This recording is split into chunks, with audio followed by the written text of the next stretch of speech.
श्री स्वामी समर्थ. नमस्कार, welcome back to my YouTube channel. तर thumbnail आणि टायटल बघून तुम्हाला समजलंच असेल की व्हिडिओ कशा संदर्भात आहे.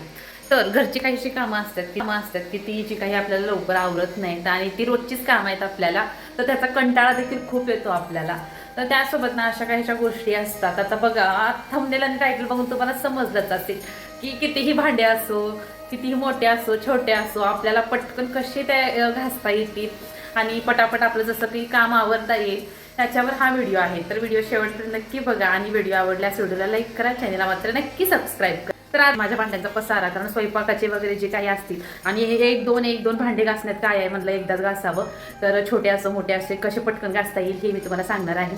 तर आता इथे बघा संपूर्ण भांड्याचा पसारा. तर जी काही स्वयंपाकाची, चहाची, नाश्त्याची असतात तर ती खूप भांडे पडतात घासायला. तर म्हणलं दोन घासण्यात काय आहे, एकदाच घासावं. तर माझ्या स्वयंपाकाच्या भांड्याचा पसाराऐवजी तर आमच्या इथं बाईसाहेबांचा म्हणजे माझ्या छोट्या मुलीचा पसारा वेगळाच असतो, तिच्या खेळण्याचा वगैरे. तर ही भांडी कमी, पण ती जी पसारा करते ना त्याचा पसारा वेगळाच असतो. चला तो तुम्हाला दाखवते. तर हा बघा तिचा पसारा, काही टोमॅटो वगैरे कापून ठेवलेला आहे, त्यासोबत पाणी वगैरे इकडं तिकडं सांडलेलं आहे. तर तिचं चालू असतं, माझं जर काय काम चालू असलं तर थोडंसं पटकन काम आवरावं म्हणून मी तिला काहीतरी देऊन बसवते. मग तिचा हा रोजचा पसारा आहे, थोडं काय ना काही ती करून ठेवतच असते. जेवणाची वगैरे दुसरी भांडी असतातच, पण आता सध्या सकाळी जे काही टिफिनचं वगैरे केलेलं होतं तर त्याची फक्त ही सकाळच्या स्वयंपाकाचीच ही भांडी आहेत. आणि माझ्या मुलीचं कसं आहे माहिती आहे का, तर एक भांडं ती काढत असतीच, मग त्याच्यामुळे हा एवढा पसारा होऊन जातो. तर चला आता बघा, सगळ्यात अगोदर जी काही भांडी आहेत म्हणजे जी काही घाण खरकट वगैरे आहे तर ते पहिला स्वच्छ करून घेते, म्हणजे परत भांडी घासायला सुद्धा खूप सोपं होऊन जाईल. तर अगोदर हे सगळं आधी मी स्वच्छ करून घेते आणि ते जे काही कचरा वगैरे आहे तर तो आता कचऱ्यामध्ये घासायला हे सोपं होऊन जाईल. मग परत जर भांडे घासताना ती परत घासणीला वगैरे लागतं घास, मग त्याच्यामुळे मी अगोदर स्वच्छ करून घेते. तुमच्यासोबत देखील असंच होतं का, मुलं वगैरे असंच करतात का, मला तुम्ही नक्की कमेंट करून सांगा. कचरा आहे ना तो असं पिशवीमध्ये काढते मी, कारण ती जी काही बेसिंगमधली जाळी आहे ना त्याच्यामध्ये जर कचरा अडकला तर परत पाणी जायला देखील प्रॉब्लेम होतो. तर त्यामुळे जो काही कचरा आहे ना तो प्लॅस्टिकच्या बॅगमध्ये टाकून कचऱ्याच्या आपल्या डस्टबिनमध्ये टाकायचा आहे. तर तेलकट चिकट भांडे असल्यामुळे हे आपलं बेसिंग सुद्धा चिकट होतं, तेलकट होतं, तर तेच आपल्या परत भांड्याला लागतं. तर आता याला काय करणार आहे, सर्वात अगोदर ना एक छोटंसं टोप भरून मी इथं गरम पाणी करून घेते, म्हणजे हे बेसिंगमध्ये टाकलं ना तर तो जो काही चिकट तेलकटपणा आहे तो निघून जाईल आणि थोडासा इथं निरमा टाकते. आता बघा इथं थोडंसं मी गरम पाणी करून घेते, म्हणजे सिंकमधला जो काही तेलकट भाग आहे तो निघून जाईल. बघा जो सिंक आहे ना तिथं थोडंसं मी निरमा टाकून घेते, चिकटपणा जाईल आणि तो भांड्याला सुद्धा चिकटणार नाही. तर अशा प्रकारे मी अगोदर करून घेते आणि त्यानंतर ती गरम पाणी टाकते. आणि गरम पाणी टाकल्यानंतर यानंतर आता काय करायचं, आपल्याला घासणीनं स्वच्छ करून घ्यायचंय आपल्याला. म्हणजे रोजच्या रोज आपण करू ना, म्हणजे परत आपल्याला लोड पण येणार नाही.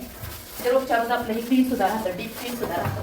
मग त्याच्यामुळे ज्या काही गोष्टी छोट्या आहेत ना तर ह्या अशा गोष्टी आपल्याला कराव्याच लागतात रोजच्या रोज. आपल्याला व्यक्तीपणा, स्वच्छता आपल्याला राखावीच लागते.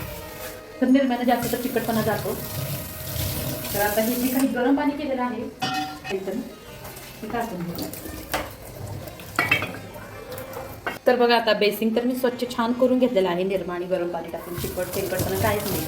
तर आता आपल्याला सर्वात अगोदर काय करायचंय, तर जे असं तर भांडे असतात मग त्याचा कंटाळा येतो की कोणते घासावे कोणते नाही. तर सर्वात अगोदर इथं मी काय करते, जे काही छोटे भांडे आहेत ते वेगळे करते आणि मोठे भांडे जे आहेत ना तर ते वेगळे करते, म्हणजे मला घासायला पण. आता बघा हे छोटे जे भांडे आहेत ते एका टोपल्यामध्ये भरून घेतले, जे काही छोटे आहेत, आणि त्यानंतर हे जे काही मोठे आहेत ते वेगळे केलेले आहेत, म्हणजे घासायला देखील सोपं जाईल. तर आता ही जे काही चपाती लाटण्याचं पोलपाट आहे ना तर हे अगोदर धुवून घेते, म्हणजे इथं जागा रिकामी होईल, म्हणजे परत भांडे घासायला देखील सोपं होईल. तर हा जो पोलपाट आहे ना तर हा दगडी फरशीचा पोलपाट आहे. तर याच्यावर आम्ही चपात्या करतो, खूप छान पातळ अशा चपात्या होतात. यामध्ये मी धुवून घेते, म्हणजे जागा.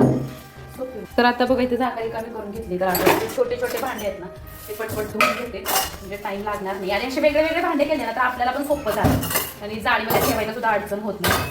तिथं आपलं छोटं किचन असतं ना तिथं तर खूपच असं अवघड होतं आणि प्रॉब्लेम देखील येतो, कारण जागा छोटी असते ना त्यामुळे भांडे सुद्धा ठेवायला प्रॉब्लेम होतो. आणि अगोदर छोट्या काही गोष्टी याच्या करून घेतलेल्या बऱ्या, धुवायला पण सोपं जातं, जास्त लोड येत नाही आपल्याला कामाचा. अगोदर छोटे वेगळे करायचे, छोटे प्लेट्स असतील, छोटी ताटं, परत छोट्या वाट्या, जे काही मोठ्या असतील ते परत घासायचं. तर मसाला डबा पण खूप घाण झाला होता, त्याच्यामुळे घासायला काढला. मसाला डबा असो, तेलाचे केटली असो, कोणते कोणते डबे असो स्टीलचे आपले खराब होते धुळीमुळं, तर 8 किंवा 15 दिवसात मी सारखं ते घासून वगैरे ठेवत असते, म्हणजे जास्त ते घाण होणार नाही, त्याच्यामुळे असं घासायला काढत असते कधी कधी.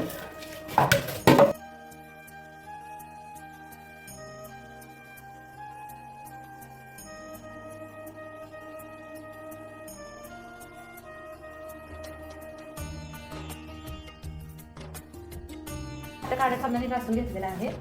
तर आता हा स्टीलच्या काट्या वापरतो, म्हणजे चिकटपणा जाईल त्याच्याने. चिकटपणा जर मध्ये तेव्हा तर सारखं तेल पडत असतो, त्यामुळे ह्याला मी अगोदर स्टीलच्या काट्याने घासून घेते, म्हणजे हे सरपणार नाही.